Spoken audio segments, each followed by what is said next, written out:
Hello and welcome to the Bro Chat for the People podcast. Today's episode is brought to you by a wanted ad. The Grace of Our Lord Church seeks a new Lord for worship. Candidates must be monotheistic in nature and with at least 3,000 years of experience. Absolutely no animal or human sacrifice must be required. Deities that do not forbid bacon or alcohol are preferred.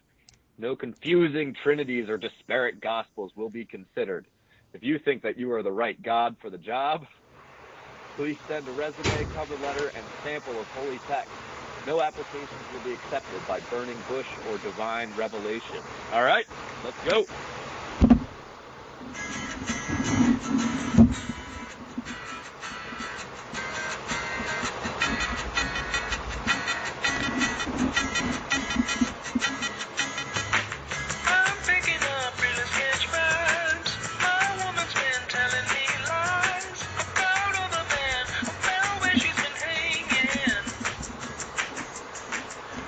All right. Have we got a show for you tonight? Tommy boy, how you doing? I'm doing just fine, Daniel. Oh, just fine? Just fine. I'm excited for the podcast, though. Oh, okay. Excellent. I just had typical long days, etc., etc. I'm taking this new course, intro to programming stuff, so after work I got to do more work. It's fun. Yeah, it's fun. It's all about bettering oneself, and that's what we're all about here at Bro Chat for the People. Oh yeah, dog. We're here to help you get better. Your service for our invaluable opinions. All right, well, Thomas, what are we talking about first here tonight, huh? All right, well, we talked about the other day, because we were really kind of unsure what was going on in the Denver primary, or caucuses, or whatever, and there was quite an uproar. When you pay attention to the news, that is typically the news that I would check, like Drudge Report and Fox News and CNN and stuff, like places you go for your news typically. And there was all this uproar about like a voterless, delegates, and there's no people, like just all this weird, confusing things, and the outrage going on in Denver and in all of Colorado about this whole issue. And I figured out finally what it was about. And actually, like, I'm not only, well, first of all, not only were people not angry at all or upset, no, Donald Trump started. Well, Donald Trump was, Donald Trump went out and accused people of Gestapo tactics, and that's how they managed. Ted Cruz managed to quote unquote win Colorado. Yeah. But it was actually interesting because the way that they did it is actually like really cool. Okay. Like way better than sounds way more like a better process than the whole primary thing. Mm-hmm. Granted, less people show up to caucuses in general, but basically what happened and how they do it is there's like in all of your town, they would get together into different little sections. If you have a big city or whatever, it'd be different sections, and then they basically take a small vote there, and whoever has the more votes, like say Donald Trump has 10 and Donald Cruz has 12 in that little vote. They nominate a delegate to go forward to like the county, and that person goes to the county, and then the people from the different counties in the area like go to that one, and then they all do the same thing, and they all like get together and vote, and then they send a delegate up to the state convention, or the state delegate meeting, where then they all get together and they have everyone gets up there and has their speeches and such. And like you can go up there and you have 10 seconds to convince people why you should be the delegate that goes to the national convention. Nice. And then so it's not really like there's technically they're not bound by anything, which is why people were so upset.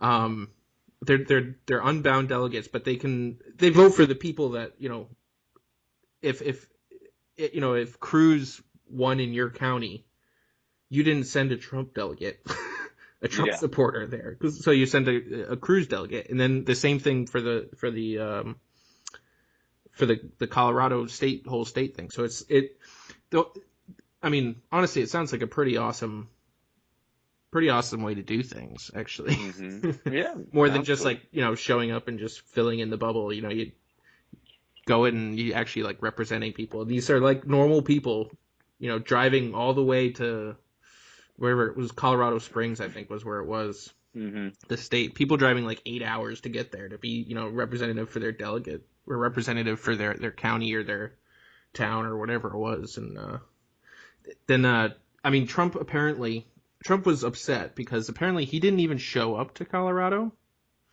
He didn't even show up to, like, Ted Cruz showed up and made a speech at this state convention or this state delegate convention, whatever you want to call it. He showed up and he was, working the delegates like how you should do. And then Trump literally doesn't have the time of day to go there. And then he sends his hitman out, and says, oh, it's these Gestapo tactics by the GOP to try to, fight fight the Trump train. But I mean, calling Cruz like the establishment dog and stuff. It's just like, it's so ridiculous. I'm like really starting to like hope Hillary wins if it's those two. Like it's so terrible. Like he's such a liberal. It's such a liberal thing to do. It's like, it's not fair. We're whining. This whole like democracy thing isn't fair. It's such a liberal thing to do, and it's like every passing day just convinces me more and more that he's a liberal. Well, it's true that the whole democracy thing isn't fair because Bernie Sanders is getting screwed by it right now. Yeah. That's another funny part about this is that Trump's been complaining that the whole process is rigged against him, and that it's like it's not a democracy. But I mean, like, if it was rigged against him, he has 37% of the vote, and he has 45% of the delegates. So clearly, it's rigged for him, if anybody else. I mean, like, nobody was, Trump wasn't complaining when he won, whatever it was, 35% of the delegates in Florida and got 100% or 35% of the vote in Florida and got 100% of the delegates. Like, he wasn't complaining then. Yeah. Yeah. Oh gosh. I don't know. This is, it's just really starting to be quite terrible, honestly. And the GOP just won't get behind Cruz just because he's so loathed, because he refuses to take part in their stupid antics. I don't know what you're talking about. Reince Priebus is like my favorite person. Yeah. He's the best Republican chair we've ever had. He makes me proud to be a Republican. Some people might not know you're joking. I'm joking. Funny thing is too that this is kind of what this is. It almost seemed like back in like December and January, this is what Reince Priebus wanted, and then now he's like, wait a second, I didn't think Trump would do this well in all these states, but he was like all in on Trump being part of all this and like giving Trump all the media coverage, and he wanted it. He wanted it because it was great for ratings, and now it's totally backfired on him because Trump is actually doing pretty well. And now he's like, oh shit. Well, yeah, and now he's got the entire Fox News channel, the super PAC for Donald Trump's super PAC, Fox News. Yeah. Literally trying to do everything they can. Like, you should have seen what they were saying yesterday, how there was like practically riots going on in Colorado over the result of this, and it wasn't true at all. Yeah, it wasn't true at all. They're like, dude, those Colorado peeps, they just want to mellow out about all this. They don't care. They didn't Trump didn't even have a campaign there. Like, they were so disorganized. Apparently, the cards that they handed out, like the campaign hands out these cards and like telling the people who they should or like how the campaign would want them to vote for and stuff. And apparently they got the numbers all mixed up and wrong completely. So like the Trump people didn't even know who they were like wanted to vote for. And like that wasn't the GOP there like trying to do something. That was literally Trump's campaign. And he didn't have a campaign there. He didn't go there. He didn't think it was worth it or something. Yeah. Oh my gosh. But then you got Fox News just they've been going all out for the past, 3 months essentially trying to just do everything they can to give Trump as much media attention as they can. Yeah, I know. And then, I mean, like, Drudge is a complete disaster, and he's still posting things about this, about the people in Denver and Colorado are upset, or like they posted this video. Uproars. He posted like this video with like how ridiculous this was, about like it was a video of them doing their 10-second little speeches, all the delegates, and it was like, I mean, you had literally 600 people there. Like, what do you want them to all get up and make a speech? Like, give them 10 seconds.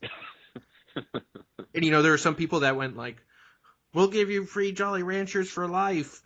And those people probably didn't get voted for. And there's other people that, like, tried to say something meaningful in 10 seconds. I mean, it's basically 2 or 3 sentences. And you can basically say what you believe in. And if people like it, they'll just tick it. Like, it seems like a really good way to do it. But I don't know. Oh, the whole thing is starting to really piss me off. Yeah, I know, and it actually could prove. I mean, the fact that Drudge is so pro-Trump and so anti-Cruz. I mean, I don't know if it will, but it could hurt him. Who knows? I mean, it probably will a little bit for among people who check Drudge and people who like Drudge. I mean, like this morning, there was links to 9 stories about. With terrible, salacious headlines about how Ted Cruz should be disavowing this rigged Colorado election and calling him out and being like, oh, Ted Cruz is a piece of shit for this, brah, brah, brah, and he's thieving delegates. What are you talking about? He's thieving delegates? No, he's the only one who went there. Yeah, Trump is just giving them away. I guess this is how they did things up until 1992, and then they switched, and now they switched back this time. And I mean, this was decided in August last year, before the elections even started. Like, this is what the Colorado Republican, or the Colorado GOP party decided this is how they wanted their state to be decided. And that's within their rights, because they can decide anything. You can go caucus, you can do primary, you can do the weird mix, which I'm always confused about, or the whole straw poll thing. I think they had this straw poll / I don't know even know what the difference between a straw poll and a primary is, but for some reason they have this straw poll, and last time people had voted for Rick Santorum because there wasn't anyone even more recently, and he was already out of the race, kind of thing. It was kind of with Arizona, how even though he dropped out of the race because of the early voting that was allowed, Rubio, got 15 or 17% of the vote or whatever. I don't know. There's just a lot of abuse of power going on nowadays, and I don't know. It's because it's hard, to be a really diligent news watcher, because we were caught up in the same thing. We were we basically it started popping up when we were doing our podcast last time, and we were just what is this? We didn't have the time to look into it, but we're just these headlines in Colorado right now. Yeah, these headlines saying oh, these voterless things, and Cruz somehow stole everything and blah blah. You're wait, what? It's hard to be diligent. You need time to sift through the shit that gets posted on these supposedly legitimate news sites. Oh goodness, it is, and I think that's probably a problem for Ted Cruz, for somebody who holds a fair amount of sway, I would say, with a lot of grassroots Republican voters. And this the whole point of Ted Cruz's campaign. I mean, they're going to battle right now. The other day, Ted Cruz came out and was like, "Oh, Matt Drudge, Drudge Report is just a hit site for Donald Trump's campaign right now." Blah blah. They're going to war. And for regular Drudge readers, I don't know if that's going to do well for Cruz. But he's got to say something. Yeah. He's got to say something. I mean, I don't know. Drudge is a somewhat powerful thing among grassroots Republicans. Well, yeah, I mean, it's been a source of for a long time, it was basically the only source of Republican conservative news that you could find in a central location. He was the only one showing, because CNN would never post anything about, you know, Bush doing something well or something going well that Bush had done. They would just ignore it. Like, they would never give him a good piece. But, like, you know, he would find the people, the 5% of media people who would write articles in favor of the GOP. Mm-hmm. And, you know, he would post it. But now it's just like he's decided that he wants Trump for some reason or another. Maybe he just wants the world to burn. Or maybe he goes out in Florida and like plays golf with Trump all the time, and you know loves going to the Doral and stuff, and he just like doesn't want to get on his bad side, or maybe Trump offered him like free golf for life, or who knows what he might have done. But yeah, I mean, or maybe he just legitimately supports Trump. Who knows? Yeah, I'm not going to say he's not that type of guy. Yeah, that's true. Especially when it comes to immigration. And if he's believing all of what Trump is saying about immigration, then, hey, who knows? Yeah. I mean, we'll see how this develops further along. It's pretty, I mean, it's pretty typical, but it's still hard not to get, kind of not to get down about these kind of things. And I think you just kind of have to remember that,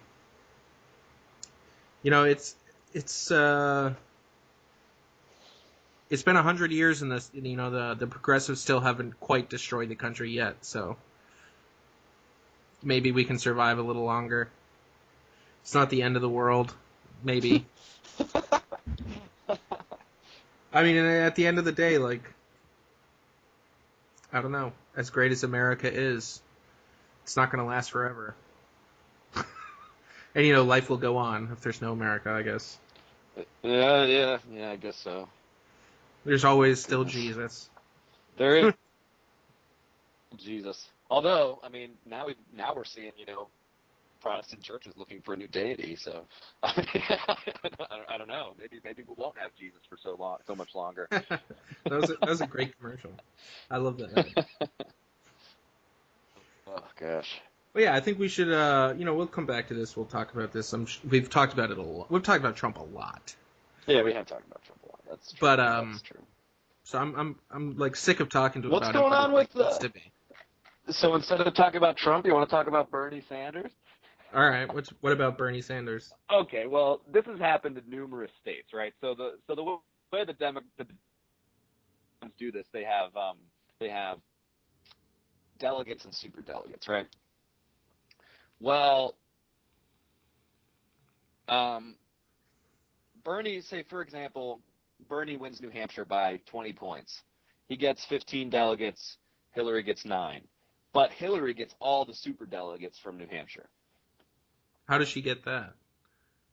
Because super delegates are totally not committed to anyone. They can choose whoever they want. And there are 500 super delegates. And then say Wyoming the other day, 56% of the vote goes to Bernie, 44 for Clinton.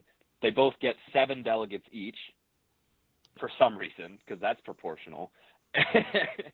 And then Hillary gets the 4 super delegates. So she wins the delegates 11-7 in Wyoming, even though Bernie won the state by 12 percentage points. And obviously, like, this hurts him. It would be a race. I'm not saying Bernie would be winning because Hillary's more popular in the bigger states like California and New York and whatnot.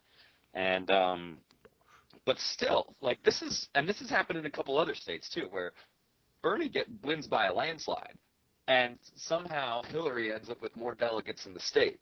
And it's a completely rigged election. And for a party that is 100%, like, I feel bad for Democratic voters, for Democratic Party voters, because they're like, this is what their party is constantly telling them. Like, you have to get out and vote. Like, this is so important. This is your civic duty. Go vote. Like, we need a huge turnout in order to, you know, save this country from evil Republicans. And so they do, and it doesn't even matter because they don't get the candidate they want. It's just funny to me. And there are 500 super delegates, and 470 of them are for Hillary Clinton right now. Really? 470, thus making it virtually impossible for Bernie Sanders Democratic nomination. That's disgusting. I don't like. It's disgusting. I would It's like to know. disgusting, and Well, I don't know why more Democrats aren't upset about it. I mean, like, I would like to know how those super delegates are chosen and why they're Yeah, for her. I would too. Like, is it something that, the people, is it like the delegates who get elected, like, They're vote for unelected, super, apparently. or like whoever, Apparently, someone, super delegates are unelected. so it's just like people who have been part of the GOP for a long time, or not the GOP, the Democratic Party for a long time or something. Like, I have no idea how they would get elected. If it was in some way, like, that was free from, Hillary basically doing them favors, like, Yeah. in order to get their vote. I mean, like, I don't know. It seems like a very easily manipulated process. I know. It seems very easily. Like, I don't know. I don't even know how they're chosen and how they're seated as a delegate in the convention. It doesn't make any sense to me.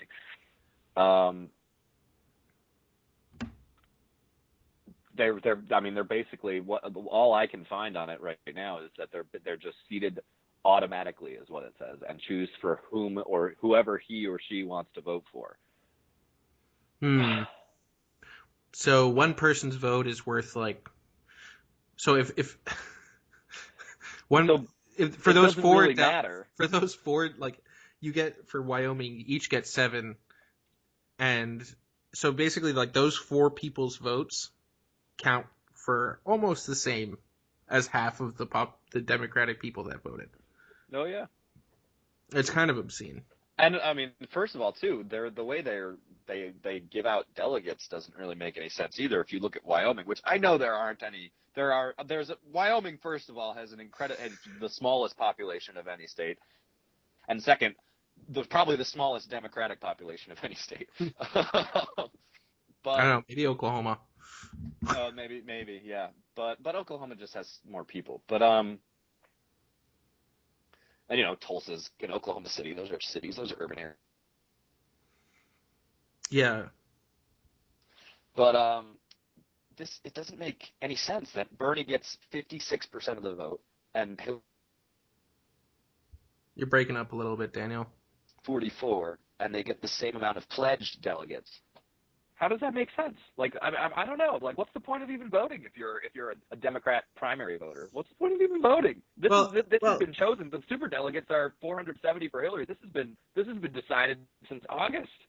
Yeah, it's true, but you also have to remember that this isn't for president. This isn't a national election. This is an election amongst the party to decide. So they can really do this however they want. It's the same way for the GOP. I mean, like, I understand. Look, like, I'm not saying the this isn't GOP system's better I mean, in like, any respect. Like, I mean, this isn't a democracy. Like, it doesn't have to be a democracy. It's basically a courtesy to the people who consider themselves part of the party. Yeah, so I'm wondering why people aren't more pissed off about that they don't actually get to pick their nominee. Because Democrats don't care about America. I think there's a fair amount of people who are upset about it, but I mean, like, nothing's going to happen. Nothing's going to happen. No. Debbie Wasserman Schultz rules the Democratic Party with an iron fist. Yeah. I didn't even know who the chairman was. I literally do not care. They can potentially swing at any point too, which actually did happen in 2008 when it kind of became clear when Obama was like gonna be he's like the popular guy. Most of the super delegates switched from Hillary to Obama. So these super delegates, I don't know if they're the same ones every election. If like these are the same super delegates from 2008, who obviously have been big fans of Hillary for a while. Yeah. It's just time for a woman. Yep. Doesn't matter who. It doesn't matter what woman, just any woman. Really? Carly Fiorina. She's not really a woman. It's like what they said about Ben Carson. Like, oh, he's not really black. What are you talking about? How are you saying this? Do you know what you're saying? This is ridiculous. You guys are insane. You guys are insane. Libtards, man. I don't get it. Yeah. Get it. Yep. Well, I think this kind of idiocy of the Democrats I think it bleeds over into one of their largest proponents and their largest supporters. Uh-huh. Can you guess who that is? Is it George Soros? No. Ah. Who is it? The old Roger Goodell. Roger Goodell. Him and his best buddy, Obama. Obama and Ted Wells. Yep. But Oh man. That we're kind same of like on concrete. a we're kind of on a the power the abuse of power podcast. Like this We is can just what this is. we can just title this one the Abuse of Power Podcast number 31. Yeah. The 31 Episode 31, podcast. the That's Abuse of crazy. Power Podcast. Yeah, 31, dude. Wow. Because this other thing I don't know it's kind of an interesting thought and it's kind of an interesting thing with this whole Josh Gordon suspension. Yeah. Yeah. Oh, Do you want to give the breakdown, Daniel? Let's talk about this for a second. You know, why not? Why not? Why not? Why not? Why not? I could talk about Goodell being a tyrant again. Okay, so look, and let me preface this by saying that I in no way defend Josh Gordon's actions, and I think he's kind of an idiot for everything that he's done here and playing his part in this whole thing. But he was initially suspended for 2 games in 2013, so he only played 14 games in 2013. Still led the league in receiving yards though, with like 1650 or whatever. Fantastic season. Didn't even have a quarterback because it's the Browns and they never do. And then he was suspended for the entirety of the 2014 season for testing positive. Oh, no, sorry. 2013, he tested positive for just a failed drug test. He didn't test positive necessarily for marijuana. So Gordon and his agent said it was because of prescription cough medicine. He got 2 games, whatever. Probably wasn't for prescription cough medicine, but the NFL didn't tell us what it was, so who cares? Maybe it was. And so then in 2014, he tests positive for marijuana and gets suspended for the entire season. That, on appeal, gets reduced to 10 games. 10 games! Greg Hardy almost killed his girlfriend, and he only got 4. Anyway, so he gets 10 games. He plays 5 games. You know, he's all right. Has good 5 games, whatever. Plays the last 5 games of the season because I think he's hurt for one of them or something like that. And then in the summer of 2014,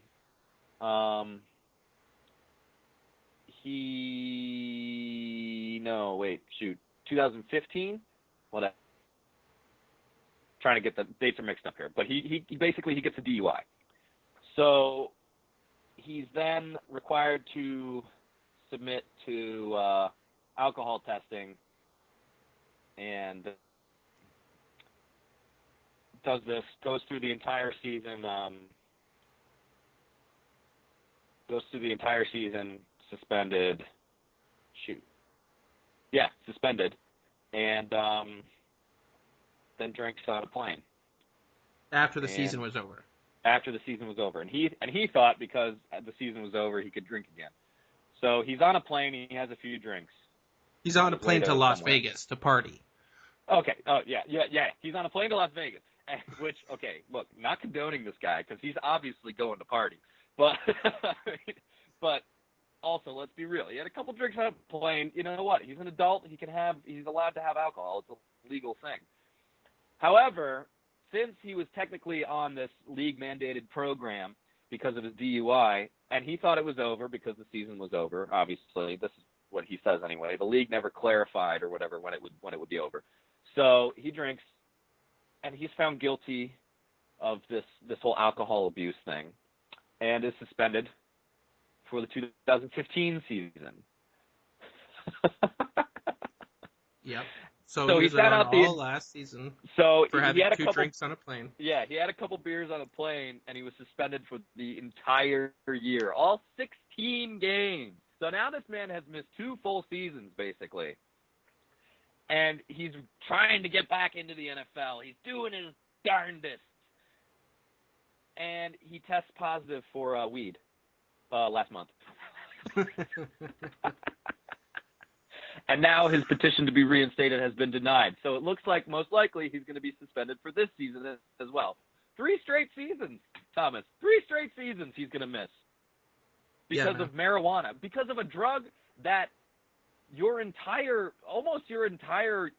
all of your employees, quote unquote employees, all the NFL players, I guarantee you 75% of them smoke weed on a regular basis.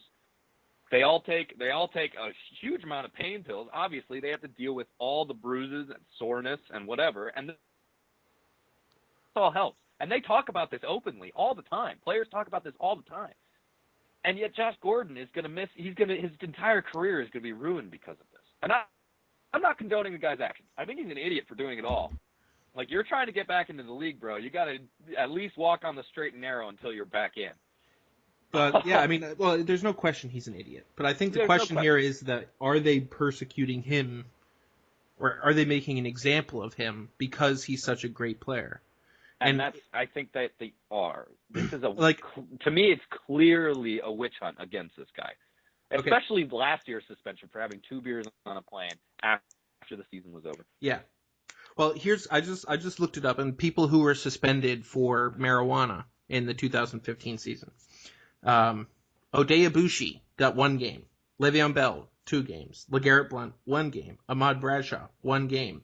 Martavis Bryant, 4 games. Marcel Darius, 1 game. Dante Jonas, 1 game. A whole bunch of no-name players. Nobody higher than 3 games.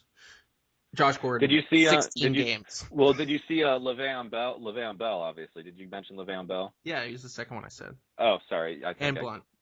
Cut out for a second there, but yeah, 2 games for Le'Veon Bell or whatever. Max was 4 games for everybody else. And Gordon gets and that was for like multiple the second suspension is you get 4 games. And he got 16 games. And you know what else too? This latest test that he failed, the level of marijuana in his system was below 35 nanogram, the 35 nanogram threshold for the NFL. But since he had it before, they took it as a failed drug test or whatever. Yeah, something like that. Or maybe the sample was diluted. So I'm not sure what that means, but the sample was diluted. Maybe he peed more than he had to. I don't think that's a thing. Hey man, I don't know. I've never tested positive for marijuana. And he, but you know what? 35 nanogram threshold, and he was below it. That's a very, very minimal amount of weed in your system. So you know what I think happened? What? You know what I think happened? Is this where we start with the conspiracy theories? Well, we love to speculate here. We do love to speculate. Go for it. And this isn't necessarily a conspiracy theory. This is just kind of a funny thing. Well, you know that he and Johnny Manziel are living together now. Oh, yeah. Idiots. Really dumb decision. Yeah, that's how, 2 addicts, you know. 2 alcoholics in the same house, just, trying to make themselves better. No. No, but I think maybe Josh Gordon was out working real hard one day, or maybe the other day in March when he, like 2 days before he tested positive, and he was working really hard, and he came back from a long day, and he walks in the door, and the entire house is just filled with smoke because Johnny's been there all day. And so obviously Josh inhales a little secondhand, but he's still under the 35 nanogram threshold. But then he tests. Obviously, it's a failed drug test because of whatever. It would be interesting whether to see if it was like secondhand could cause the amount that he had, kind of thing. I don't know. Yeah, it's an interesting idea. But I'd be interested. I mean, obviously, Johnny. He likes to close all the shades and doors and vents, and he just likes to get a good cloud with like 15 of his friends, and they just make a big cloud in the kitchen. Yeah. Well, here's my speculation about this. Uh-huh. Is this another hit job by Roger Goodell on the Browns organization? That's a new low for Roger Goodell. I mean, because the Browns are so low. Look, I mean, yeah, but still, they're pretty. I mean, the Browns have been around for a long time. I Well, of mean, course, and they're the very well NFL the known. NFL has constantly been trying to get rid of the Browns. I mean, look at they move, Art Goodell moved them or whatever. Yeah, sure. Like it wasn't the NFL's idea. Like the NFL is a bunch of owners and they're Goodell bought, even though Goodell wasn't around back then. But he might as Exactly, well Lou. have been. He might as well have been. Yeah.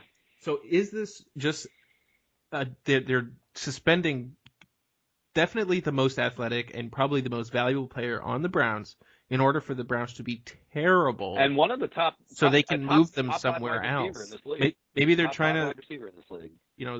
they're setting the Browns up to be one of those teams that move to, Mexico City or London or Sydney or London.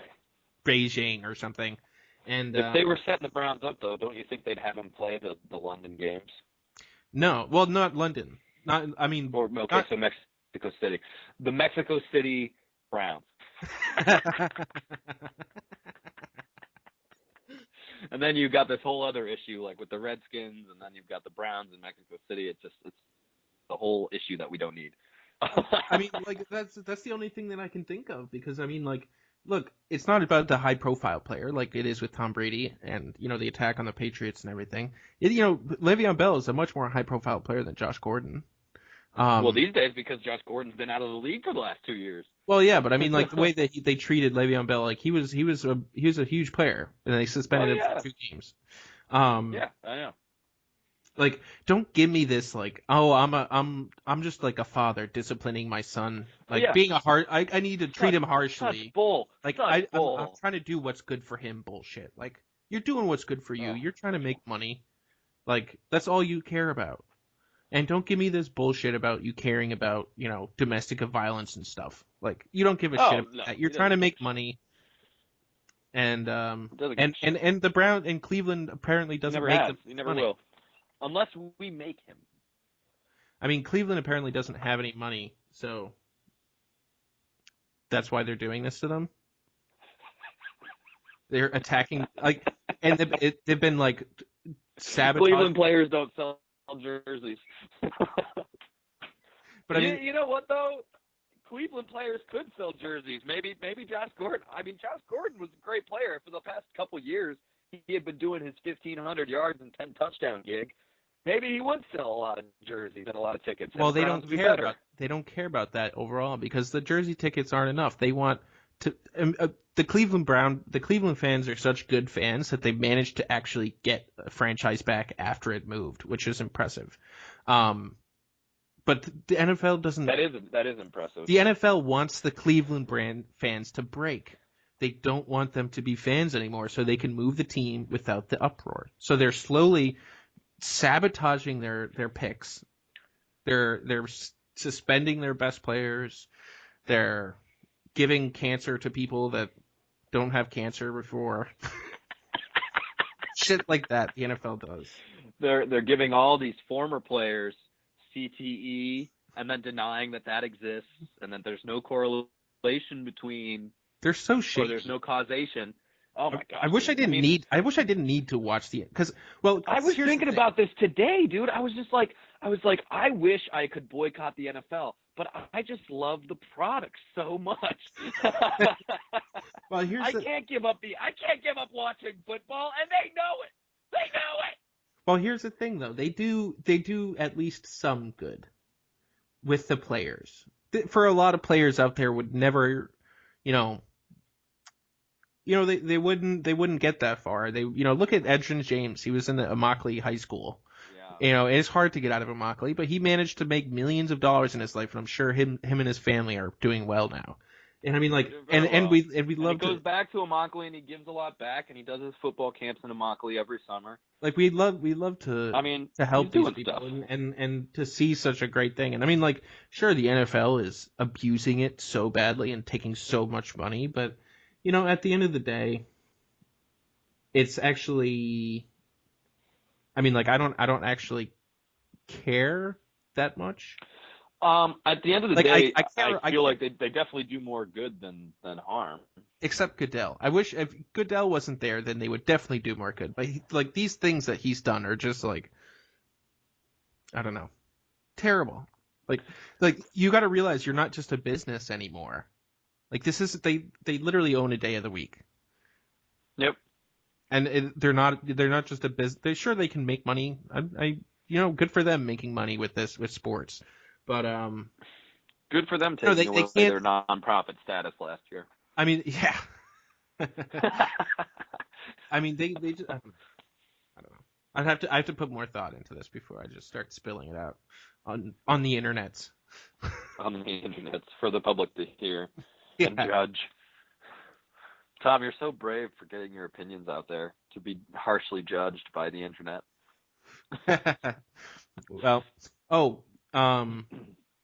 anyway, what was I gonna say? We need to talk.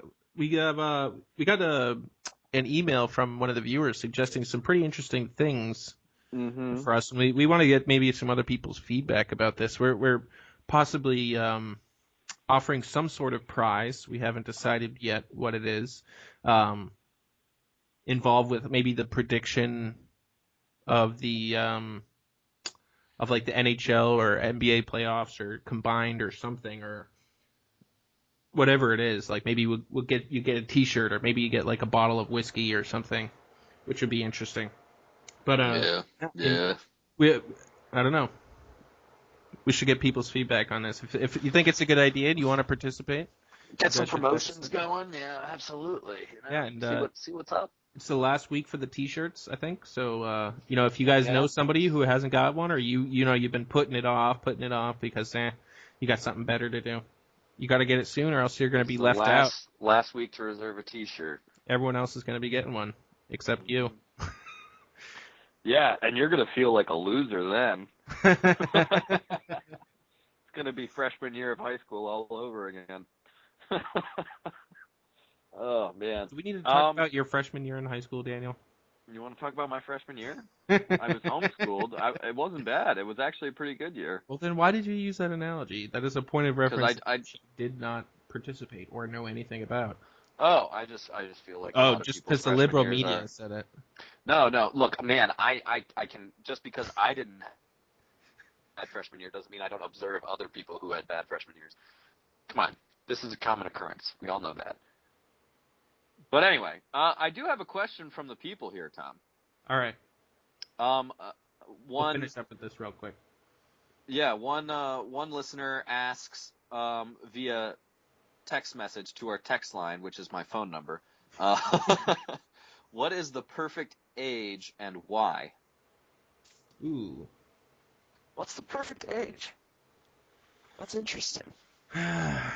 Whatever age you are right now, sweetie. Are we talking about for ourselves or for other people? I think it's just our own opinions, yeah. What's the perfect age? What do you think the perfect age is? Just overall, what's the perfect age?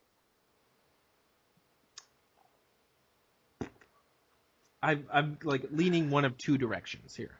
You want to go to the past or the future? Okay. Well, yeah, no. I mean, I'm leaning towards either. You have like maybe 26 or like 10. Yeah. Because like 10 is like you got a carefree world. You don't have to worry about anything. You got, you just go out and have friends, and you have to go to school, but you get like all the summers off, and it's like fun sports, and everyone's still involved with sports. You don't have to be like an athlete, to do anything necessarily. Like everyone's still at relatively the same level. Like yeah. Or you got like 26, and you got like, well, you're probably. Most of us probably have a college degree. You've been working for a couple of years, so maybe you have a little bit more money. You can afford, like, you have a car, you have freedom, you have no responsibility, or you could be married, or you could be doing whatever. Could be 26 and married with 4 children. I mean, like, I don't know. I think it's tough to say. I don't know. I think every age has its benefits. It's true, but I don't know. I think my cop-out answer. I think I'll go with 12. 12 is my favorite age. Okay, 12. So it's all downhill from 12. Yeah. Hey, there are some benefits. I'm gonna go with 33. You know why, Thomas? Because I'm not gonna say it. Go for it. It's the age that our Lord and Savior Jesus Christ was crucified and died for our sins. Don't bring that Saved nonsense us. up in here. What are you talking about? Don't bring that. What are you talking about? Nonsense. Are you not a believer? Do you not believe? Have you not been baptized? Repent, and thou shalt be saved.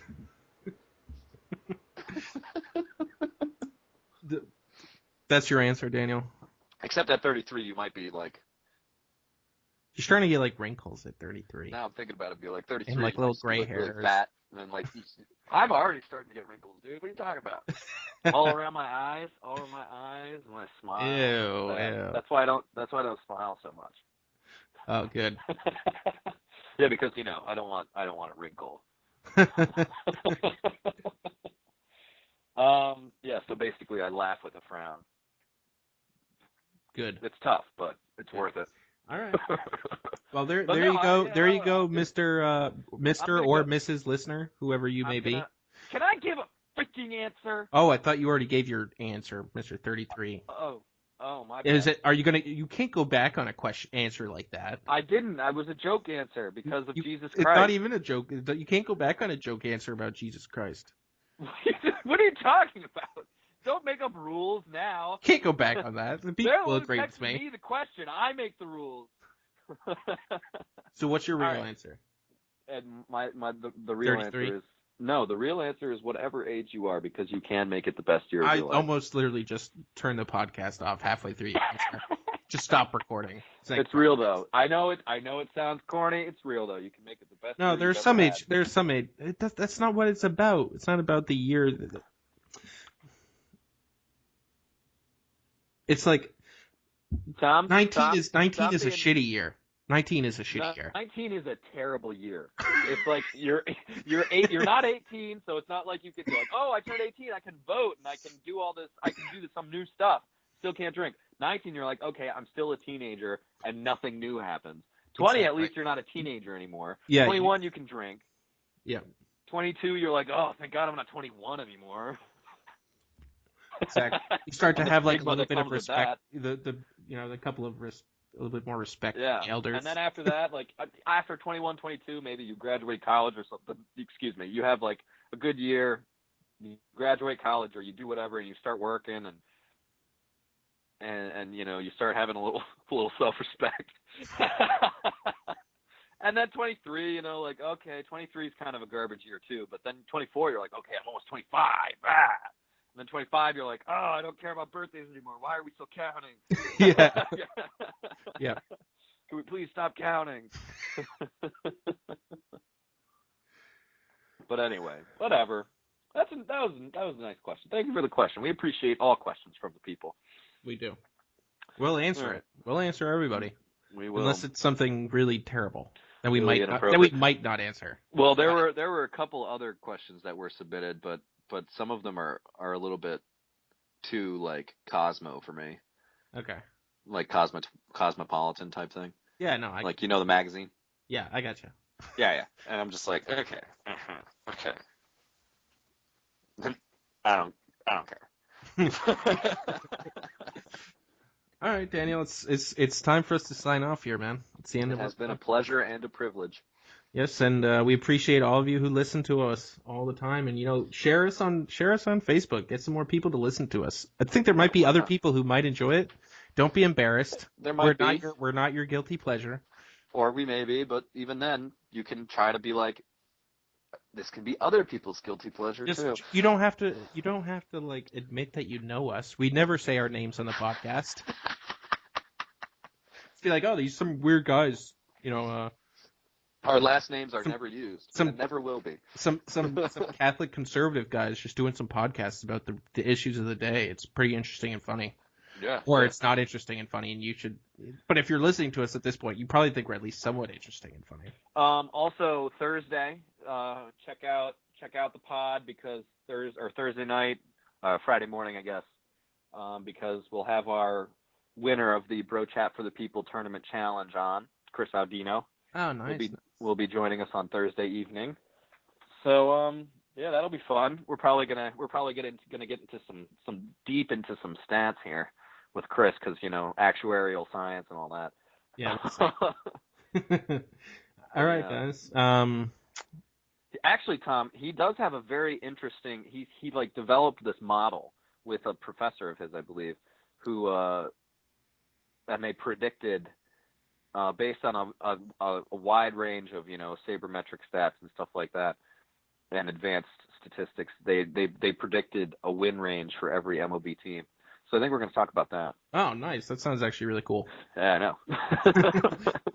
All right. We actually have an expert of something. Wow. Something. So... Oh, wow. Wow, he's really good with stats and math. I've got the stats down. I just can't do the math. All right. All right, guys. I think that's it. So we love you, Colby. We love you, Colby. Keep listening to us, Colby. We enjoy making your work, school, or baby day that much more pleasurable. All right, guys. Take it easy. Peace.